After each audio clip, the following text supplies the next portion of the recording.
Добро вечер. Емисија во Центар на YouTube. Недела 22 часот, вистинско време за новата емисија во Центар. Јас сум Васко Ефтов, почитувани гледачи. Вие сте на вистинското место, бидејќи во наредните 40-45 минути и вие и јас имаме право да знаеме вистината. На почетокот, огромна благодарност за последните две емисии, огромна гледаност, огромна доверба. Јас се поклонувам пред таа ваша доверба, почитувани гледачи. Од тие причини, во ека од нова пандемија со коронавирусот, јас одлучив целосно во функција на македонските граѓани да ставам емисијата во Центар. Значи, емисијата во Центар ќе биде ставена целосно во ваша функција. Све што сакате да кажете, све што сакате да прашате, све што можам да помогнам, значи емисијата во Центар ќе биде ставена во ваша функција, ќе биде ставена на располагање. Ќе служам и јас и емисијата во Центар за вас и за вашите потреби. Зошто? Бидејќи ние се дружиме повеќе од 20 години со емисијата во Центар. Сме се дружеле на една, на друга, на трета телевизија, сега се дружиме само на YouTube. Меѓутоа довербата, тој взаемен однос помеѓу мене и публиката никош не е прекинат. Затоа јас велам, чест ми е и се поклонувам пред вашата доверба. Бидејќи емисијата ќе ставиме во функција на граѓаните, во четвртокот, значи која беше емитувана претходната емисија, се случи одредени настани во Република Македонија, кои многу ги вознемири македонските граѓани. Тој ден Македонски Телеком се пофали дека ја тестира својата 5G мрежа. Од голем дел места во Република Македонија, од Побожје, например, на Скопска, Црна Гора и други места, помогли или помали во Република Македонија, се јави вознемирени граѓани дека во нивниот крај се гледа масовно умирање на врапчиња и на птици. Биле зашеметени, не знаеле каде летат, удирале во одредени врати, удирале во одредени дрва и беа вознемирени луѓето, не знае за што станува збор. Ги проверив одредени информации, навистина во одредени делови на Република Македонија имаше такви појави. На Скопска, Црна Гора во најголем дел. Дури дел од порталите ги објавија тие информации дека врапчињата после тоа тестирање, дали е тоа случајно, дали е тоа коинциденција, ќе видиме, не знаеме, ќе покаже времето, меѓутоа после тоа тестирање на таа 5G мрежа на Македонски Телеком, тие самите се пофалија и рекоа дека таа ќе биде имплементирана најдосно до 2025 година, дека брзината која била постигната е 4 пати повеќе од брзината на 4G мрежата. Значи, дента кога се тестира таа 5G мрежа во Република Македонија, имаме масовен помор на врапчињето, тоа ги вознемири луѓето, вела дека тоа личело кога оние филмоите на Алфред Хичкок, филмоите Птици, кога избезумени летале врапчињето, удирале, паѓале и така натаму и така натаму, и многумина тоа го поврза со 5G мрежата. Ние некаде пред 2 или пред 3 недели во интервјуто со Велија Абрамовиќ го отворивме тоа прашање. Дури тамо беше директно поставена тезата дали е можно коронавирусот да се има појавено во Вухан, бидејќи Вухан е клучниот центар во Кина, кај што се тестира таа 5G технологија. Значи слушнете 1 до 2 минути парче од тој интервју со господин Велија Абрамовиќ и подоцна се враќаме во емисијата. Добар ден, господин Абрамовиќ. Пред еден месец снимавме во Белград, не ни предпоставивме дека ќе дојде една ваква пандемија со коронавирусот. На почеток благодарам што прифативте телефонско интервју во овие вонредни услови, вонредно и ќе се снаоѓаме. Pre svega primite najsrdačni pozdrav iz Beograda. Hvala vam, dragi Efto, što ste me pozvali da kažem neku teslijansku reč o čitavoj ovoj teškoj pandemijskoj situaciji. Možda ne samo što ima nade, nego ima i rešenja. Пред 3 дена во Република Македонија се случи една чудна коинциденција, беше за прв пат тестирана 5G мрежата од страна на Македонски Телеком, а истиот ден огромен број на врапчиња, на врапци, на мали птици угина, умра. Тоа ги вознемири македонските граѓани и многумина ги поврза тие два настани дека тестирањето на 5G мрежата и умирањето на врапчињата е еден исти процес. Можно ли е ефектите на таа 5G мрежа да бидат така силни, така големи? Ние говоревме во претходното интервју за тоа дали се случило во Вухан. Во меѓувреме и Швајцарија и Словенија имаат забрането тестирање и употреба на 5G технологијата на своја територија, меѓутоа Република Македонија е меѓу првите држави во светот која тестираше таа 5G технологија на своја територија и имаше такви нус ефекти, умирање на врапчиња. Можете ли конкретно да ми кажете дали е можно да постои знак на еднаквост помеѓу тестирањето на 5G технологијата и умирањето на врапчињата? И на што се должи тоа? 5G mreža je vrlo opasna za žive organizme jer je to mikrotalasno zračenje između 50 i 70 GHz, a samo da kažem da je profesor Sitko iz Ukrajine patentirao za kvantnu medicinu frekvencu od 64 Hz, znači koja direktno utiče na ćelijski metabolizam i na građu ćelije. Prema tome, kad se 5G mreža primeni tako gusto, kao što mora da se primeni zato što su to usmerena zračenja i mora da bude daleko veći broj predajnika na određenoj teritoriji nego za ranije mreže, recimo 3G mrežu, koja je međutim bila veoma pogubna, opasna za pčelarstvo, jer su pčele na nju reagovale, gubile orijentaciju, nisu pravile med, gubile su se na livadi, nisu mogli da nađu cvet. 5G mreža, kada je prvi put probana u Hagu, u Holandiji, o tom izašao i naučni članak, koji je posle toga demantovan, ali nije demantovan eksperimentalno, a popadale su ptice, oko 1000 ptica na haškim ulicama su ljudi skupljali i odmah su prekinuli taj eksperiment sa uvođenjem 5G mreže i zamenili su frekvenciju. E sad, šta se desilo u Makedoniji? Zašto su vrapci? Očigledno da oni nisu otporni na tu frekvenciju, jer su ptice zbog orijentacije, zbog sila Koriolisa i zbog toga što oni imaju magnetski kompas, pogotovo ptice koje se sele na jug tokom zime, one jesu veoma, veoma osetljive na elektromagnetska zračenja. Kad je uključen radio Izrael, onda su sve laste koje su krenule iz Evrope u Afriku sletele na Sinajsko poluostrvo oko radiopredajnika Radio Izraela. To je poznato. Tako da je očigledno da ovo što se desilo sa vrapcima ima direktne veze sa uključivanjem 5G mreže.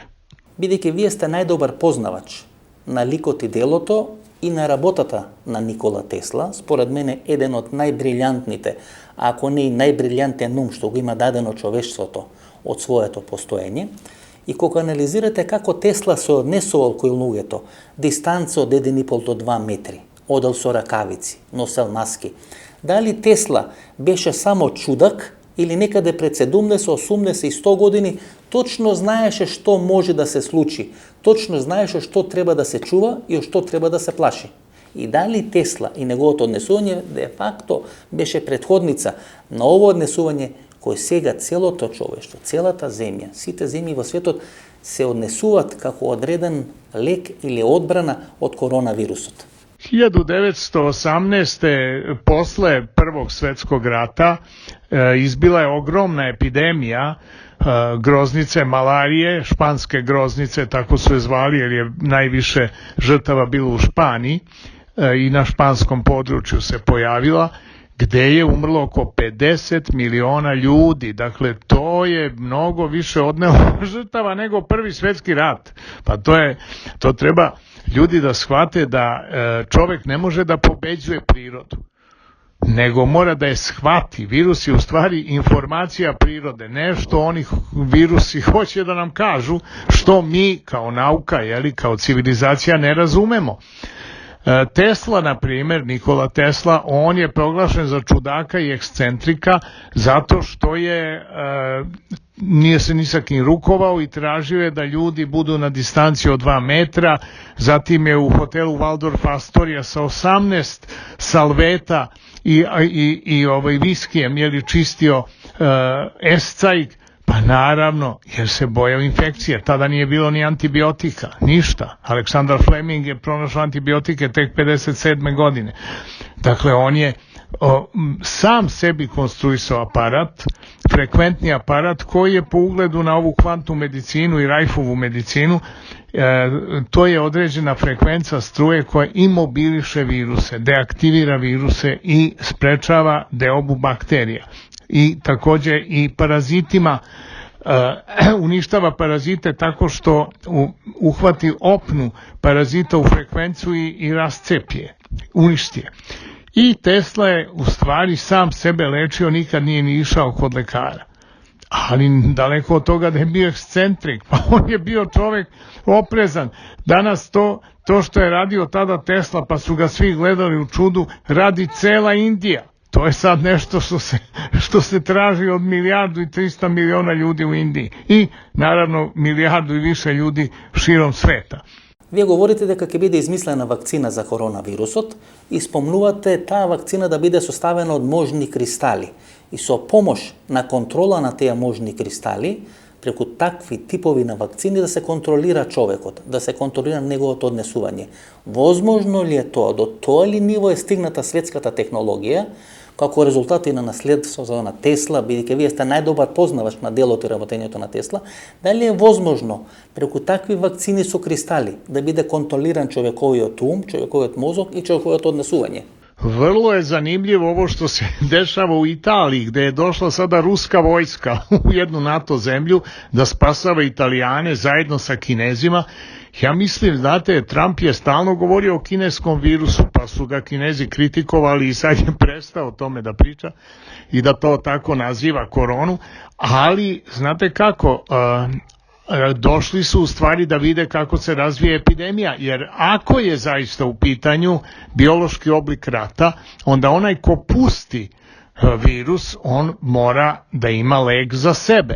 Dakle, ako je tačno ovo što smo gledali u italijanskoj emisiji, da su Kinezi još 2015. godine u Wuhanu u laboratoriji za viruse, za u stvari biološka ispitivanja i genetski inženjering, proizveli ovaj virus, onda je bilo 4 godine dovoljno da se proizvede i antidot i lek. I svakako, da ako vodite biološki rat, nećete ga voditi protiv sebe, ali ćete to prikriti. Reći ćete, pa da, eto, pobego nam virus, ništa normalnije. Imate to u svim hollywoodskim filmovima. Virus u epruveti, pa kad izađe van epruvete, onda šta se dešava?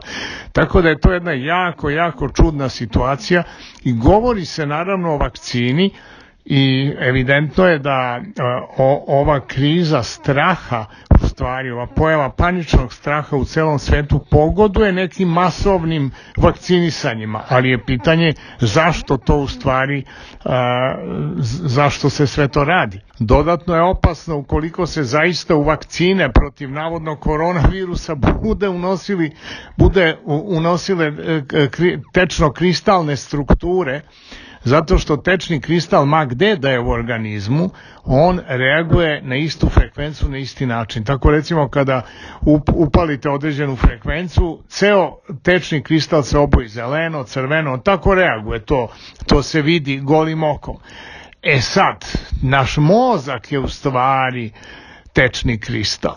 Siva masa tako funkcioniše, ceo mozak, tako da je veliko pitanje šta se time hoće i da li su to samo spekulacije ili zaista neko ima plan da prvo zaplaši ljude pandemijom do te mere da će da prime bilo kakvu vakcinu samo da se spasu, jer ovo što se dešava u stvari je panika koju šire mediji. Recimo, ne daju se uporedna slika umiranja koronavirusa i drugih bolesti. Tako da ne možemo verovati uopšte ovome što čujemo. Jer ja oko sebe ne vidim ništa. Ne znam nikoga ko je zaražen od koronavirusa. Znam preko 100 ljudi najmanje tu oko sebe u Beogradu i vrlo mnogo komuniciram. Tako da je veliko pitanje šta je istina, a šta je tu medijska spekulacija iz nekih drugih razloga, a ne razloga očuvanja zdravlja stanovništva. Ma znaš šta, ovo je napad u stvari Kine i Rusije na zapad. Direktno promena zapadne civilizacije. Očigledna neravnoteža postoji. Tamo je mudrost, na zapadu je profitni kapitalizam koji je preterao sve granice, spekulativni novac, 70% prihoda Britanske imperije od kamata, od kamatarenja, pa to je čist parazitski novac. Znaš, tu jedino Nemačka ima proizvodnu privredu, i ako pogledaš, tamo i najmanji broj žrtava i najmanji broj obolelih u celoj Evropi. Njima su dali lek, samo ga selektivno primenjuju, znaš, da ne bi svi skočili, da se to baš odmah ne vidi. Kina i Rusija su prvo napravili virus lepo, pa su posle toga napravili lek za virus od 2015. do 2019. 4 godine, i sad su u stvari izvršili napad. Eto, da si ti Kina i Rusija i ti bi isto uradio. Pa šta da rade? Nuklearni napad ne dolazi u obzir, jer je opasan za obe strane i besmislen, ali ovako virus, ako imaš lek, ništa bolje nema od biološkog rata. I to je tako očigledno, ja ne znam šta tu ima, to je 2 i 2 4 u stvari. Еве како тоа изгледаше, почитувани гледачи. Како тоа го објавија повеќе портали во Република Македонија, кај што се гледат одредени загинати врапчиња, птици, мали птици и така натаму. Тоа било дури објавено во некоја група фармери на Facebook, кај што масовно се споделувале такви фотографии. Значи, освен овие 2 минути со Вели Абрамовиќ, кои сега ги пуштевме или ги емитувавме, ние на крајот на емисијата, кој бееме 7 до 8 минути телефонско интервју со Вели Абрамовиќ, ќе погледнете тоа телефонско интервју, исклучително интересно интервју, исклучително ексклузивно интервју, многу работи ќе отвориме, кратко телефонски, бидејќи вонредна ситуацијата и вонредно ќе се сноѓеме, не можеме да одиме на лице место да снеме, бидејќи ќе не става до карантин, меѓутоа вака телефонски по Skype ќе пробаме барем кратко на 5-6 минути во секоја емисија да имаме некој интересен соговорник од странство, бидејќи се исцрпеа соговорниците во Република Македонија, спадна нивото во Република Македонија, ќе пробаме на тој начин да се обезбеди во емисијата во центар релевантни информации, релевантни анализи, малце да го прошириме кругот на анализи, малце да го прошириме кругот на размислување, че на крајот на емисијата Вели Абрамовиќ повторно 5 до 6 минути и исклучително интересно, ексклузивно интервју. Еве што пишуваат руските медиуми. Влагаме значи во вториот дел на нашата емисија. Русија се подготвува за експлозивен раст на заболените од коронавирусот. Ово го пишуваат руските медиуми. Па продолжуваат дека Русија размислува за одложување на војната парада по повод денот за победата над фашизмот, кој е на 9 мај секоја година се одржува на Црвениот плоштад во Москва. Значи ова година Русија и Путин размислуваат за одложување на војната парада. Поди следна вест, која вели дека на 22 април бил закажен референдумот за усвојување на уставните измени во Русија и дека одложен тој референдум, односно дека Путин го има одложено тој референдум. И на крај Путин дава одредени декрети или одреден сплет на мерки со кои ќе треба да биде совладан коронавирусот. 3 недели слушавме дека во Русија нема коронавирус, дека Путин има лек за коронавирус, дека нема паника во Русија, па нели директно го вклучува Мирослав Лазански, кој е сега амбасадор на Република Србија во Руската Федерација, кој кажуваше дека русите, за разлика од паниката во цел свет, мува не ги лази, се едат, јадат, пијат по кафичи и така натаму и така натаму, значи најнормално живеат се дека во светот има пандемија на коронавирус, има паника, само во Москва се живее слободно. И одеднаш руските медиуми ја менуваат плочата, го менуваат филмот и почнуваат да пишуваат. Русија се подготвува за масовено зголемување или масовна експлозија на коронавирусот. Па нели Путин има лек? Па нели Путин не се плаши? Па нели Руската Федерација не се плаши? Нели Руската Федерација всушност е најзаштитена држава во светот? Како одеднаш русите ги фати паника, па го гледаме Путин облака тамо скафандер, нешто во жолто, па шета во болница. Нели Русија ќе ја спаси целата планета? Нели Русија ќе ја спаси целиот свет? Сите ние сме смртно исплашени, сите ние сме плачковци, коркачи. Само Путин и Русија не се плашат. Се имат на располагање, имат хеликоптери, авиони. Со авиони може да биде совладан вирусот корона. И одеднаш гледате руските медиуми како мачења почна да предат. Масовно се зголемува короната, почна маски да носат, почна Путин скафандери да става. Што правиме сега?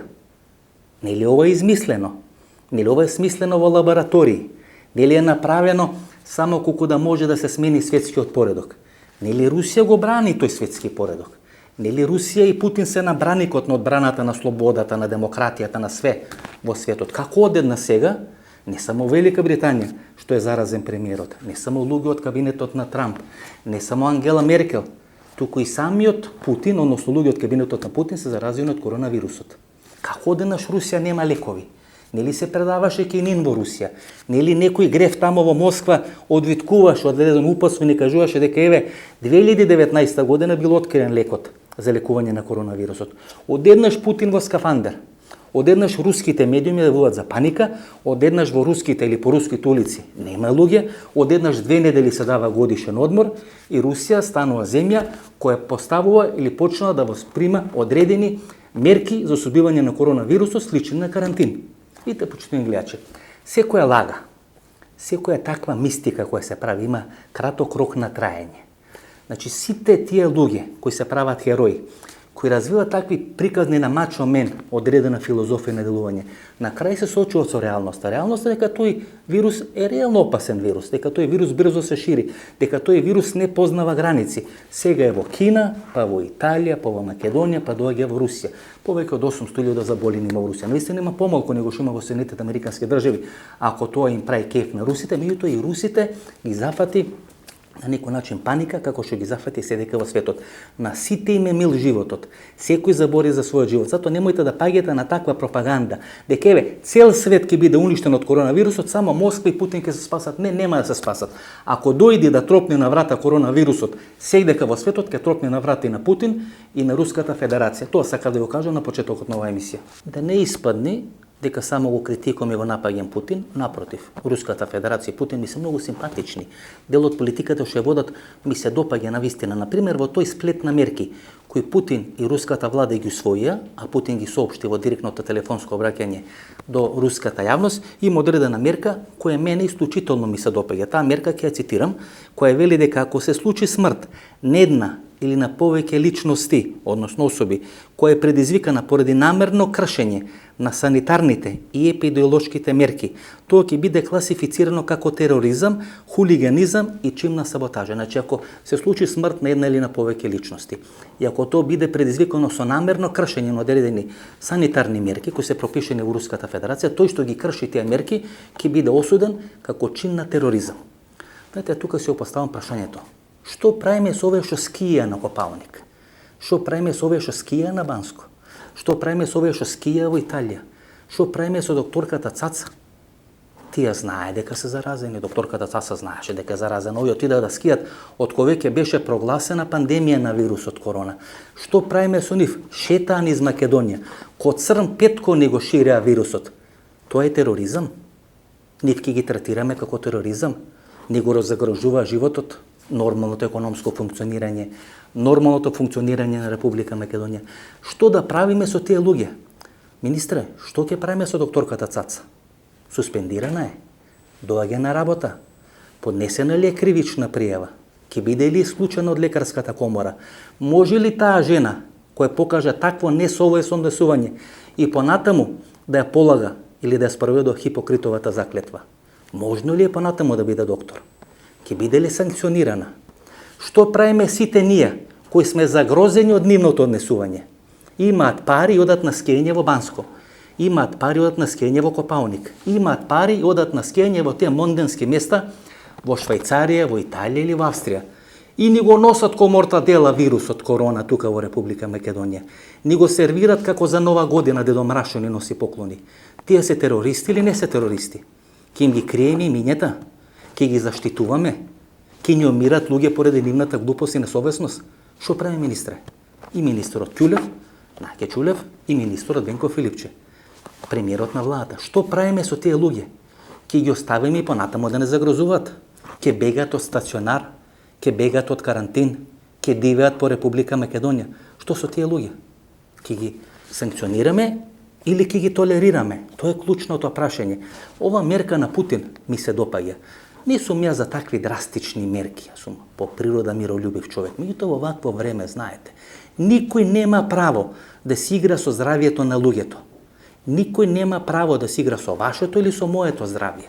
Со здравието на вашето или на моето дете. Тие луѓе мора да бидат санкционирани. Ако не ги санкционира Филипче, ако не ги санкционира владата, ако не ги санкционира македонска држава, ќе го изгуби кредибилитетот да може да се справува со кризата. Па излегува информација дека луѓето кои биле заразени од докторката Цаца се заразени после 18 дена. Кого лажете? Па за 18 дена јагне се раѓа. За 18 дена теле се раѓа. За 18 дена ждребе се раѓа и почна да трча. Што феномен е тој вирус во Република Македонија? Само докторката Цаца им требало 18 дена период на инкубација.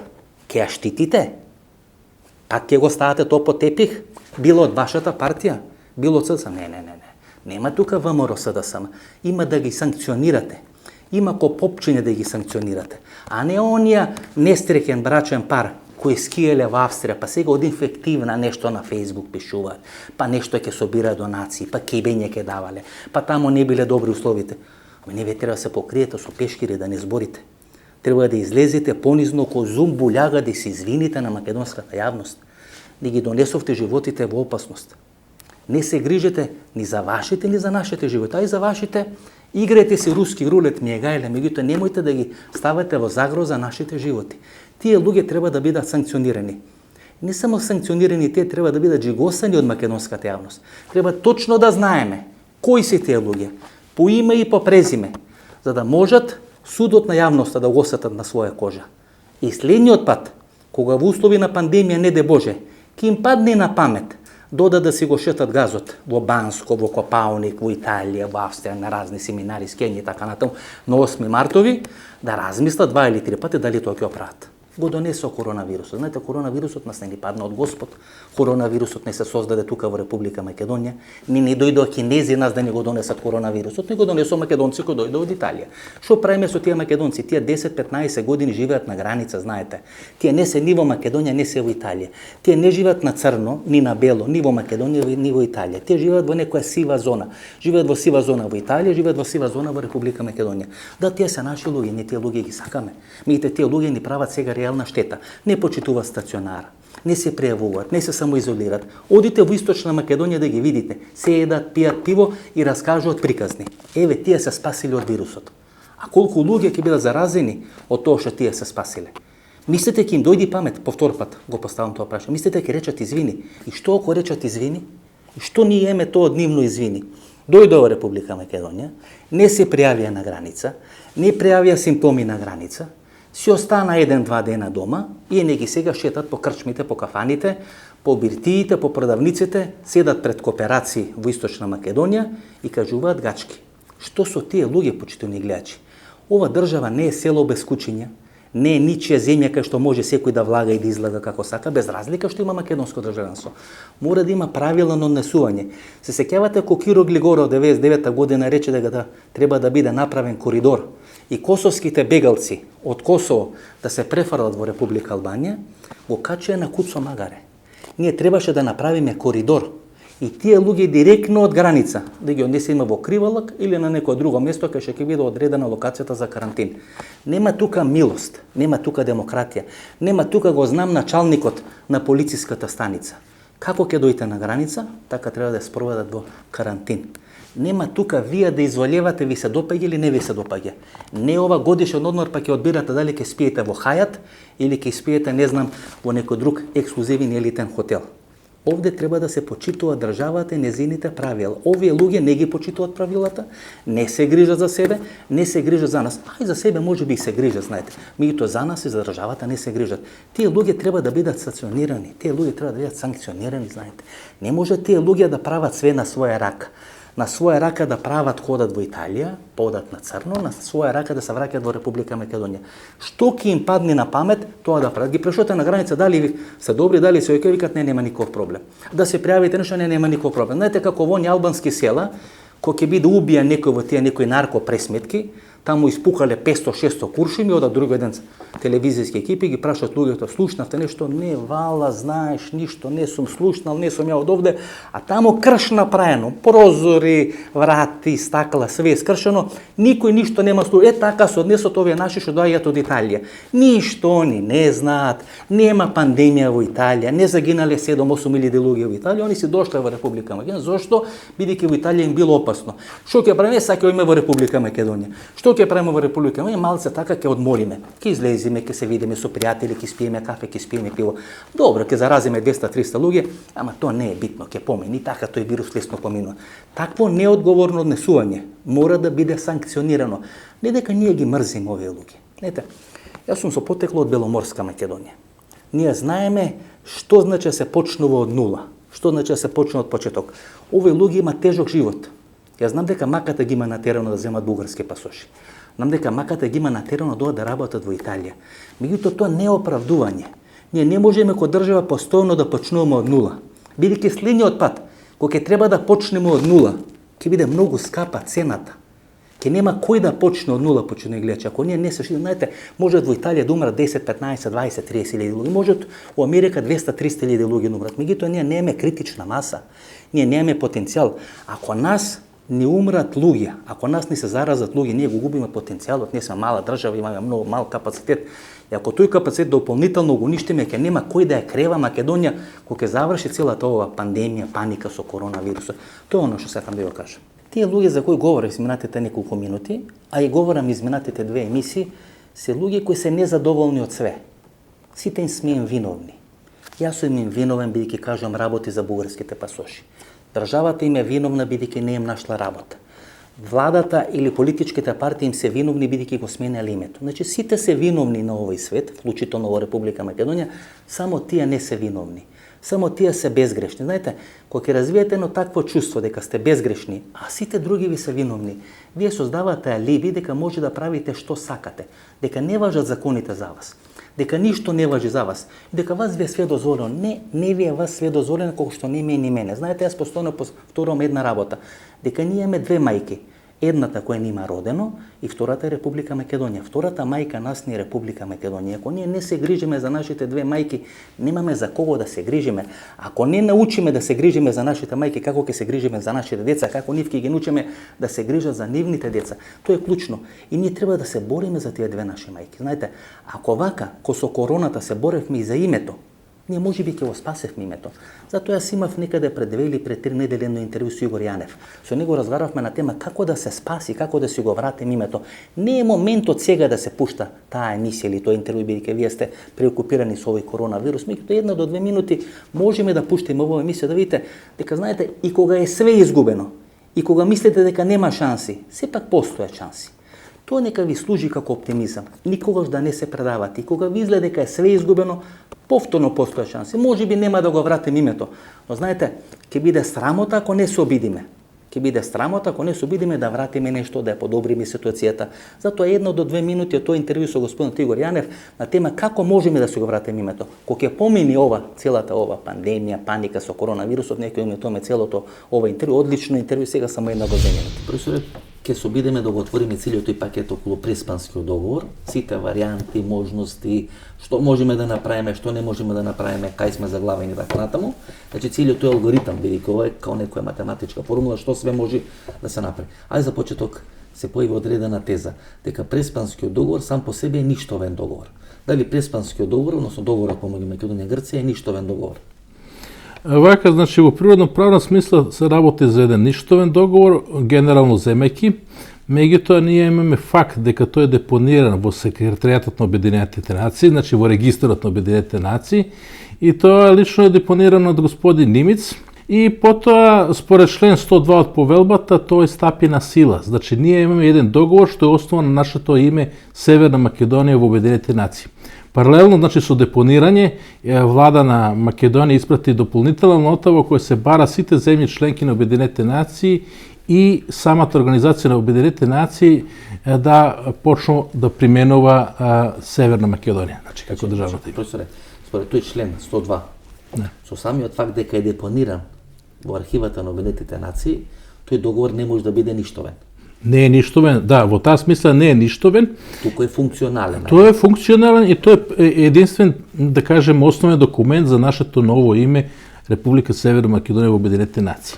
И Македонија и Грција нече ги информират државите кои немаат признато под уставно име дека во иднина ние ќе се нарекуваме Република Северна Македонија. Да. То може во таква ситуација да се направи. Значи, сега ние правиле една анализа како тој договор да се на некој начин укине или да се елиминира. Тоа оди со постапка што се нарекува раскинување, termination of the treaty, договор. Тоа се прави според Конвенцијата за договорното право од 1969 година, членови 46, кои се однесуваат на грешките или фаленки во внатрешна постапка, и член 53 кој се однесува на jus cogens норма, тоа е повисока норма од меѓународно право, која е повисока од диспозитивните акти кои настануваат со договорите или на поинаков пат. Тука би сакал да ви раскажам две приказни од мојата новинарска кариера. Не се приказни, се вистински истории и вистински случувања, меѓутоа е многу битно да ги знаете, да ви ги раскажам, за да видите во какви све перипетии, какви све премрежења може да се поминува во нашата новинарска кариера, а и да извлечеме одредени заклучоци како треба да се однесуваме во одредени кризни или критични времења. Првиот случај или првата случка е падот на авионот Палер, тоа некаде 5 март 1993 година. Требаше да дојде некоја американска делегација, американска војна делегација, веќе не се сеќам, помина 20 и кусор години, без малку 30 години, и јас требаше да земам изјава од тие представници на таа американска војна делегација. Одеднаш гледам, се створи некоја паника, се растрча луѓе на аеродромот и некој рече падна авионот на Палер. Значи, тоа е 5 март 1993 година, се уште ладно, се уште зимно време, паника стана, никој не знаеше што да прави, ние се стрчавме да видиме каде е падна тој авион. Земјата беше уште мокра, кал до колена.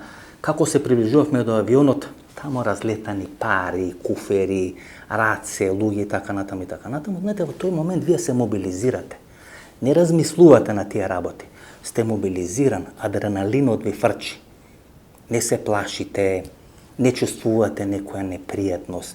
Одите само гледате и се обидувате да бидете новинар кој прв ке јави, прв ке извести за тоа што се случи. Тоа е паѓање на авионот на Палер, тоа беше до тогаш незапамтено, незамислено, немавме таква ситуација во Република Македонија. Како се доближувавме до местото кај што беше падната авионот, а тоа е некаде 500 метри, 1 километар од полетната писта, имаше се повеќе раци, луѓе, портмонеа, пари разлетани така натаму, така натаму. Јас чувствував се помалце како по некој автоматизам се движев, кога некој бунил, одев тамо, гледав, разгледувавме, правевме. Дури после 10-15 минути се созема македонската полиција и не растера од тамо. Не разбрка од тамо и почнаа да прават одреден увид и да истражуват што се има случајно да ја барат црната кутија така натаму и така натаму. Значи беше еден турбулентен ден, завршува денот, че тоа е 5 март 1993 година и треба да се снимат одредени лешеви или колку мртви има луѓе во градската болница во Скопје.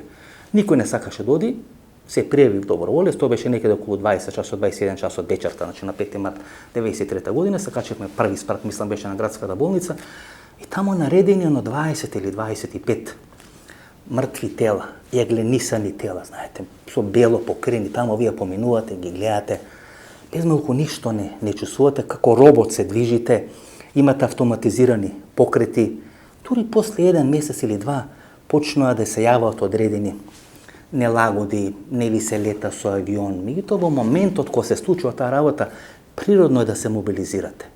Природно е да бидете силни. Природно е да не потпаднете под притисокот. Значи, природно е да бидете жилави, да се борите. Да сакате да го остварите тоа што сте го намислиле.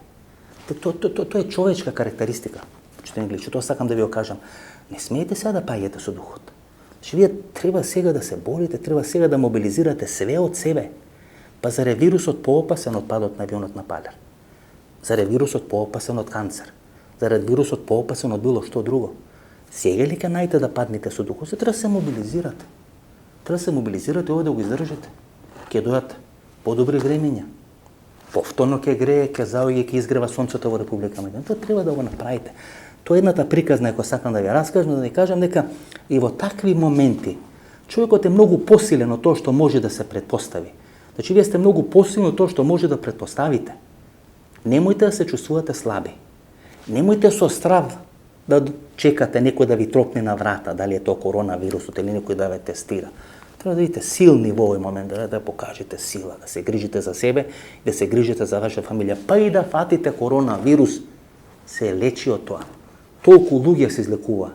Почнете позитивно да размислувате. Ако размислувате позитивно, ќе ви се случат позитивни работи. И вториот случај се случува некаде 10-12 години подоцна, 2003, 2004, 2005 година, веќе не се сеќам.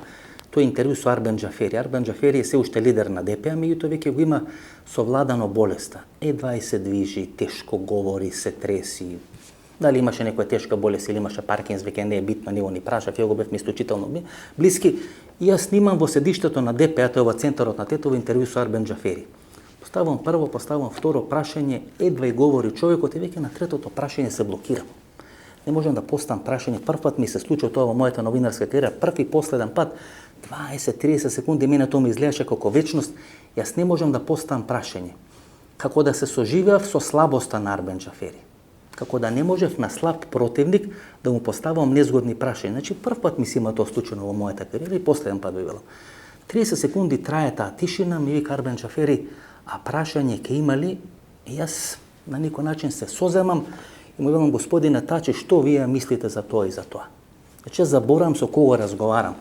Се изнервирува човекот, дека јас не сум Тачи, јас сум Арбен Џафери. И почнува изнервирано да комуницира со мене.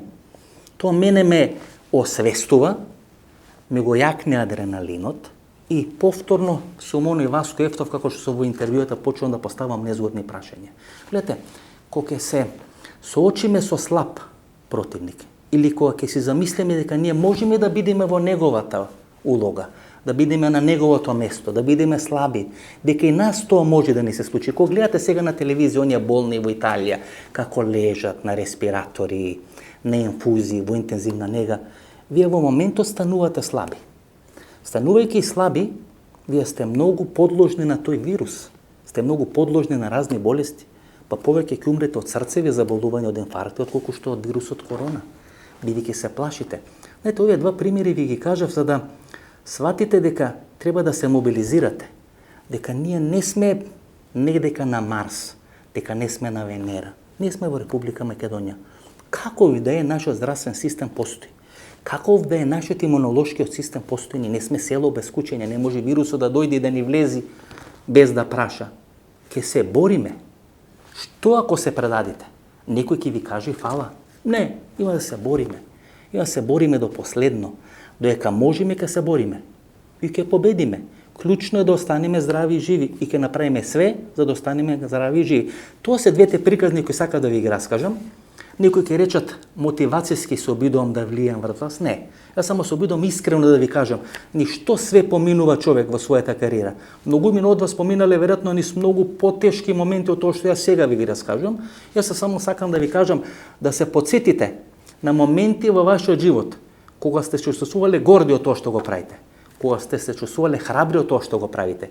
И во вакви моменти вие треба да се потсетувате само на такви работи кои ве јакнат, кои ви го билдаат адреналинот, вие билдаат самодовербата, така и да дојди вирусот да тропни, да го совладате како обична настинка. Тоа е оно клучно кое треба да се окажувате секој ден 3 пати дневно. Сабајле, на ручек и навечер, како што пиете цинк, како што пиете витамини, како што пиете се и се што, треба да се окажува тоа. Веќе знаете, на крај на денот нема ни витамин С, ни цинкот да ве спаси толку колку што ќе ве спаси само довербата. И вербата дека може да совладате све. Со одредена мобилизација, вие сте способни и планина да поместите. Тоа оно што треба да се окажувате секој ден 3 пати на ден. Значи тие витамини, минерали, се оно што го пиете. Да, тие ќе ви помогнат, но најмногу ќе ви помогне мозокот.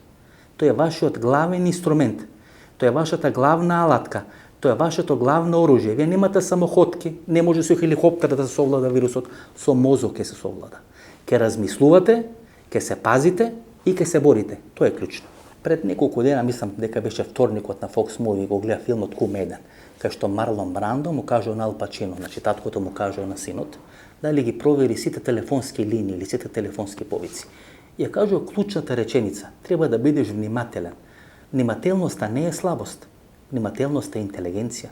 Ако сте внимателни, не сте слаби, вие сте интелигентни. Значи, водите сметка за све, имате контрола на ситуација, затоа повторувајте си. Внимателноста не е слабост. Внимателноста е врвен дострел на интелигенцијата. Секој интелигентен човек е внимателен, ги анализира сите елементи и прави така што ќе може да победи во секоја битка. Кога би сакал метафорички да објаснам целата ситуација, значи надвор од коронавирусот, таа геополитика која сега се случува во светот, на Балканскиот полуостров и во Европа, тогаш има барем 3 процеси. 3 различни процеси и по структура, и по форма, а и по одредени последици кои може да ги имат за Европа, за светот и посебно за Балканскиот полуостров и Република Македонија. Русите играат шах. Тие секојаш играат шах. Американците го гледаат шахот, меѓутоа не може до крај да сватат каде оди шахот. Американците играат секојаш покер. Па дури и блефират, иако имат послаба карта. И сега го прават, имат послаба карта, а блефират, играат покер. А кинезите имат една конфуцијанска функција, една конфуцијанска стратегија. Тоа е на филозофија на Денг Сјаопинг, кој што вели, не е важно дали е мачката бела или црна. Важно е да лови глувци. За разлика од американците кои кажат мачката мора да биде моја. Таа мачка јас ќе ви ја дадам и вие ќе мора да ме слушате бидејќи ви ја дадов таа мачка да ви лови глувци. Денг Сјаопинг вели, не е важно чија е мачката. Не е важно ни дали е бела, ни дали е црна. Важно е да лови глувци. Тоа се тие 3 геополитички процеси кои се случуваат сега во светот, во Европа и на Балканскиот полуостров. И ние треба да балансираме помеѓу тие 3 процеси. Знаете, кинезите тоа го прават меко, тоа го прават долгорочно. Што се за нив 50 или 100 години? Тоа е нација која трае некаде 4-5 илјади години. Многу малку нации трае 4 или 5 илјади години. Рим траел 1000 години, Византија траел 1000 години, Египет траел 1000 или 2000 години. Меѓутоа Кина трае 4 или 5 илјади години. Тоа се драматично голем број на години, драматично голем период. Затоа тие има таа мудрост времето да работи за нив. Значи, кинезите ќе ги трниме на страна. И сега ги имаме не едно место. Американските и руските ботови. Американските ботови се стационирани во главните мейнстрим телевизии. Дали тоа Канал 5, Ципел и така натаму. Тие финансираат одредени проекти. За разлика од нив, руските ботови се на социјалните мрежи. Само напишите нешто против Путин, кажете нешто против Путин, видите како илјадници на руски ботови ќе ве нападнат во исто време, како по некоја команда. Значи, поделена е таа сфера на влијање. Американците ги контролираат главните медиуми, главните телевизии, а русите ги контролираат социјалните мрежи. И таа битка сега е пред наши очи. Шарената револуција беше дел на таа битка, ово што сега се случи дел на таа битка. Социјалните мрежи, русите ги користат за одредени политички разврски. Сега тие социјални мрежи русите ги имаат ставено на располагање на кинезите. Гледате како одеднаш главните руски ботови сега станаа кинези. Одеднаш не се Путин и Сталин, туку стана Мао Цетунг. Им ги ставија на располагање кинезите, не располагаат со такви алатки. Од друга страна, американците преку своите медиуми, преку своите телевизии создаваат паника, хаос, страв. Само што не сме се распаднале со коронавирусот, а во меѓувреме паѓа косовската влада, ќе се решава прашањето на Косово, ќе се решаваат разни критични подрачја во светот и така натаму и така натаму. Значи и двата модели, и двете стратегии ловат во матно. Ајде да видиме како функционираат тие две стратегии. Со колку пари располагаат едните и со колку пари располагаат другите, па да ја финишираме емисијата. Ви имате одредена теза дека сите овие познати светски личности, вклучително и лидери на одредени држави, како Ангела Меркел, како Џонсон, премиерот на Велика Британија, како принц Чарлс, дека де факто не се заразени од коронавирус, туку се ставени во домашен притвор. Тоа е една теза која тешко може да се прифати, помалку личи на теории на заговор, но на што ја базирата таа теза, добро е македонските граѓани да слушнат едно размислување со кое може да се согласат, со кое може да не се согласат, меѓутоа добро е да слушнат. Врз база на што ја темелите таа теза, дека овие луѓе кои се лидери на своите држави не се де факто заразени од коронавирус, туку сушно се ставени во домашен притвор. Ali vrlo malo, gotovo niko od iz gornjih slojeva društva, elite. Međutim, sada koronavirus kao da ima političku svest i traži promenu takozvane duboke države i političara koje je postavila duboka država. To su 3 nivoa države.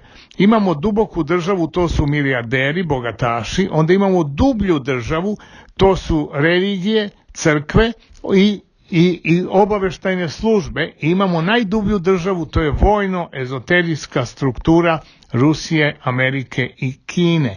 I očigledno da je ovo napad vojske na ekonomski poredak. Tu je suština čitave ove operacije. Ovo je u stvari jedna vrlo surova vojna vežba. Zapravo ovo je naprosto rat istoka protiv zapada.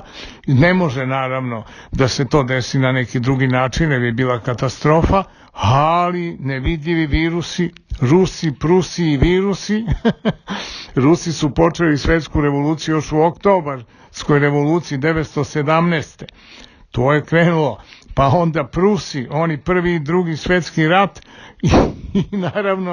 i naravno sada virusi, a to je globalno društvo. Virusi sada mogu čitav svet da promene i to je u stvari poruka ove cele epidemije. Ona je više medijska i više poruka svesti čovečanstva nego što je zaista biološka opasnost. Se проценува дека голем број на мали и ситни бизниси во светот ќе пропаднат.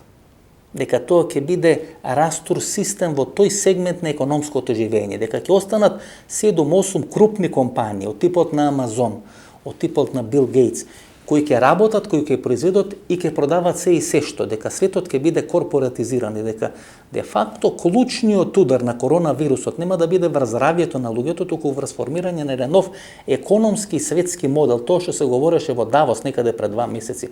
Принцот Чарлс излезе во Давос и рече дека 2030 година светот ќе живее во еден нов економски модел. Дали главни губитници на ова пандемија, паника со коронавирус, ќе биде малиот и ситниот бизнис, ќе одиме на окрупнување на капиталот и ќе останат да функционираат само неколку најмокни компании кои де факто се водени, владеени од тие луѓе што владеат оценка со светот.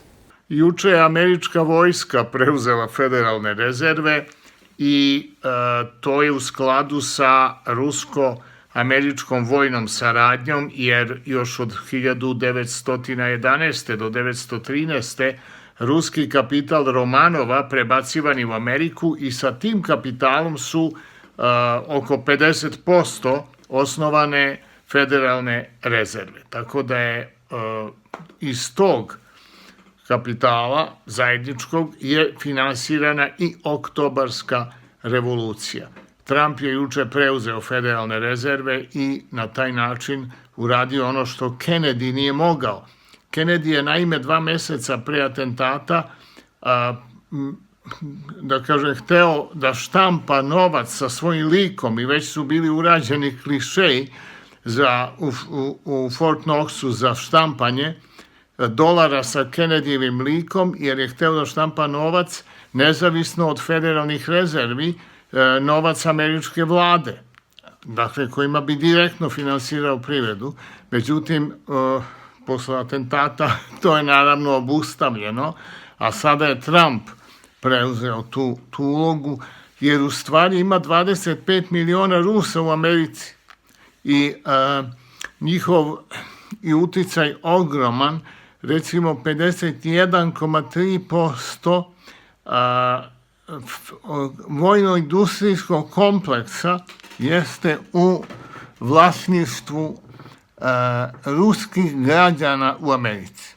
Hvala mnogo, gospodine Abramović, hvala mnogo za ovo telefonsku intervju, vonredni uslovi, vonredni načini na komunikacije sa ľuѓето. Се надам дека брзо ќе заврши целата ова паника, пандемија со коронавирусот. До следното гледање во Белград, многу среќа, многу здравје и држете се. Hvala vam što ste me pozvali i omogućili mi evo da se iz kućnog pritvora obratim ne samo Teslijancima, nego i svim ljudima koji žele da čuju istinu od nekog ko slobodno misli. Ова беше емисијата во Центар. Се надам дека ви се допадна емисијата, се надам дека уживавте во емисијата. Ако е така, ви најавам ново дружење во четврток во 22 часот. До четврток во 22 часот да бидете живи и здрави и повторно да се дружиме. До тогаш пријатно вечер Македонијо, каде да си.